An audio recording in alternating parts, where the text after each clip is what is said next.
Jangan lupa subscribe di YouTube channel Metro TV News dan juga nyalakan notifikasinya. Pemprov DKI Jakarta memutuskan untuk memperpanjang PSBB transisi hingga tanggal 6 Desember 2020. Bagaimana penerapan dan aturan yang telah dikeluarkan oleh Pemprov DKI Jakarta akan diulas bersama dengan rekan saya Abdi Aswar Sahi. Abdi, silakan. Baik, terima kasih Robert dan juga pemirsa. Pemprov DKI Jakarta telah memperpanjang kembali masa PSBB transisi di Ibu Kota. Lantas seperti apa penerapan dan juga ketegasan aturan yang diberikan oleh Pemprov DKI? Mari sama-sama kita simak data dan faktanya dalam sesi Fact Check kali ini. Dan di data yang pertama, pemirsa, pada hari kemarin Pemprov DKI Jakarta melalui rilis yang disampaikan bahwa tengah akan memperpanjang PSBB masa transisi yang berlaku dari hari ini 23 November hingga 6 Desember 2020. Hal ini juga sudah tertuang dalam siaran pers yang disebarkan oleh Pemprov DKI Jakarta. Kembali memperpanjang PSBB masa transisi menuju masyarakat sehat, aman, dan produktif selama 14 hari terhitung dari hari ini hingga 6 Desember 2020 mendatang sebagai langkah antisipasi terhadap lonjakan kasus COVID-19 di Ibu Kota pada khususnya.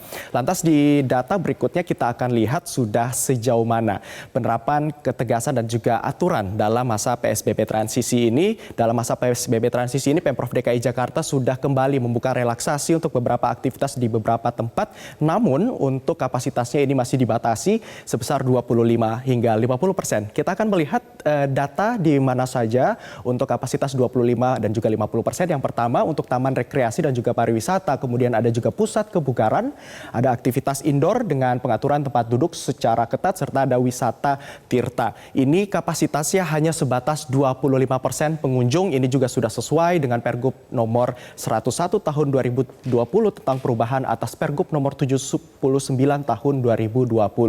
Kemudian data berikutnya kita akan lihat apa saja kapasitas 50% yang diperbolehkan untuk beraktivitas dan juga menerima pengunjung dengan batas maksimal kapasitas 50%. Yang pertama adalah pusat perbelanjaan dan toko, kemudian ada UKM yang terdaftar, pergudangan, restoran, rumah makan dan juga kafe, salon dan juga barbershop, fasilitas olahraga indoor dan outdoor, kemudian ada juga fasilitas olahraga ruang terbuka, museum, galeri seni, dan tempat pameran, serta tempat ibadah. Ini yang bisa beroperasi dengan kapasitas pengunjung 50%. Dan tentunya pemirsa dalam beberapa tempat tadi yang saya sebutkan, ini juga memiliki jam operasional yang juga bervariasi, ada yang dibatasi hanya beroperasi dari pagi hingga sore, ada pula yang hingga pukul 8 malam waktu Indonesia Barat. Kemudian di data berikutnya kita akan lihat sudah sejauh mana penerapan aturan dalam masa transisi PSBB di DKI Jakarta ini. Seperti yang diketahui bahwa beberapa minggu yang lalu ini terjadi perkumpulan massa yang cukup masif sehingga melanggar salah satu pasal dalam PSBB transisi ini. Yang pertama kita lihat ada perkumpulan di Bandara Internasional Soekarno-Hatta dan Petamburan pada tanggal 10 November 2020. Pada saat itu sekumpulan warga dan juga massa datang beramai-ramai di Bandara Internasional Soekarno-Hatta, tepatnya di Terminal 3, untuk menjemput kedatangan Rizik Syihab pada saat itu. Dan juga pada saat itu massa yang berkumpul tidak dapat menerapkan protokol kesehatan ketat termasuk dengan menjaga jarak, dan juga sebagian ditemukan adanya kerusakan fasilitas di Terminal 3 ini. Kemudian perkumpulan yang kedua pemirsa kita bisa lihat ini terjadi pada tanggal 13 November 2020. Pada saat itu acara Maulid Nabi yang terjadi ataupun yang dilaksanakan di kawasan Tebet, Jakarta Selatan. Di sini juga turut ditemukan perkumpulan massa yang cukup masif sehingga tidak dapat menerapkan protokol kesehatan, menjaga jarak, dan sebagian juga ditemukan ada yang tidak menggunakan masker. Dan yang terakhir, ini pada tanggal 14 November 2020 ini pada saat acara ataupun perhelatan pernikahan di kawasan Petamburan, di sini juga perkumpulan massa yang cukup masif terjadi. Artinya banyak orang yang melanggar salah satu pasal yang ditetapkan dalam aturan PSBB transisi di Jakarta, yaitu untuk tidak melakukan perkumpulan jika tidak ada sesuatu hal yang mendesak. Kemudian dari perkumpulan ini pemirsa menimbulkan klaster baru penularan COVID-19. Kita lihat datanya, ini berdasarkan data dari Dr. Muhammad Budi Hidayat selaku PLT Dirjen Pencegahan dan Pengendalian Penyakit Kementerian Kesehatan yang disampaikan dalam konferensi pers di BNPB pada minggu kemarin. Ada total sebanyak 80 kasus positif baru yang ditemukan dari klaster kerumunan yang tadi sudah saya sebutkan. Yang pertama, di klaster Petamburan tercatat ada sebanyak 30 orang positif COVID-19. Kemudian di klaster Tebet, Jakarta Selatan pada acara Maulid Nabi ada sebanyak 50 orang positif COVID-19. Ini kemudian juga sudah dilakukan tracing dari Kemenkes dari perkumpulan tadi. Dan pemirsa, dari aturan yang sudah dibuat Pemprov DKI kemudian dilanggar oleh sebagian masyarakat yang tadi melakukan perkumpulan kemudian menimbulkan klaster baru. Ini mendapat respon dan juga protes dari pengusaha, tepatnya dari Ketua Umum Apindo. Mari sama-sama kita lihat dan juga kita simak pernyataan selengkapnya dari Haryadi Sukamdhani selaku Ketua Umum Apindo. Dari dulu Mas, kalau di sisi kami, di sisi sektor usaha itu pasti kita melakukan secara penuh dan itu sudah bisa dibuktikan ya. Sekarang ini dari Kementerian Pariwisata telah melakukan sertifikasi yang namanya CHSE, Clean Health Safety and Environment. Itu udah jalan Mas. Dan hampir semua sektor hotel dan restoran yang disertifikasi sudah keluar hasilnya bagus. Tapi kan kembali lagi Mas, kalau di sisi kita disiplin lalu masyarakatnya nggak disiplin atau pemerintah tidak mendisiplinkan kan percuma kalau begitu. Jadi itu yang kami gugat itu gitu. Kalau emang seperti itu nggak ada konsistensi, ya udah buka aja semuanya sekalian, begitu loh ininya. Jadi message kami itu lebih kepada penerapan secara konsisten, sebetulnya begitu.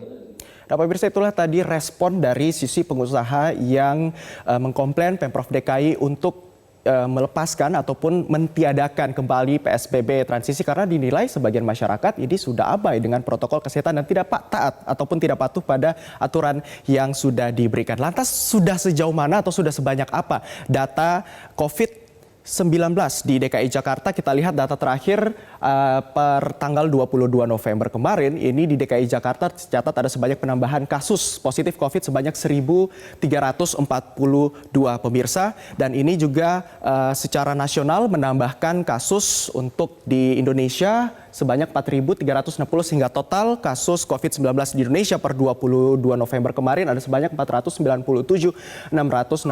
Dan memang hingga saat ini Provinsi DKI Jakarta masih berada di posisi nomor 1 sebagai salah satu wilayah di Indonesia dengan penularan COVID-19 tertinggi, yaitu 1.342 untuk penambahan perharinya. Dan ibu kota DKI Jakarta, jika kita bandingkan pemirsa datanya pada bulan Oktober kemarin, ini tepatnya pada pasca dilakukan penarikan rem darurat. Pada saat itu Pemprov DKI kembali memperketat PSBB di Jakarta sebelum melakukan PSBB transisi.